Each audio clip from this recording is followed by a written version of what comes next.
What is the responsibility then of a party leader? What's the responsibility of your dad in this case, making sure that the party which he presides over, that members within his party do respect the constitution, the electoral laws that your dad, again, President William Ruto, swore to protect and uphold? Or does that not feature in this discussion? It greatly features here, but you can agree with me that that cuts across all parties. It's not only UDA.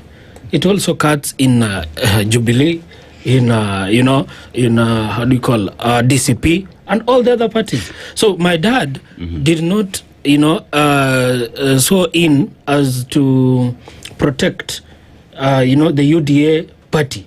He is the party leader, but he's so in as the president of the Republic of Kenya. To protect the constitution of Kenya that has an elections act which stipulates how elections will be held in the country, and him as the figure father, him as the father that sets the stage on how things would be done.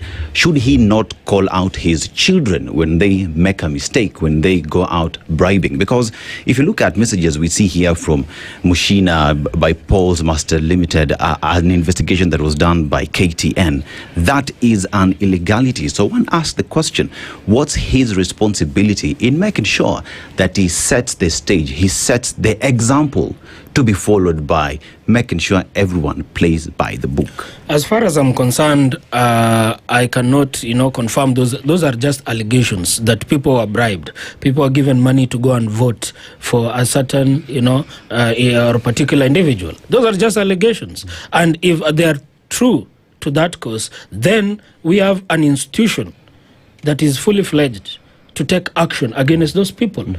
And the institution is IBC.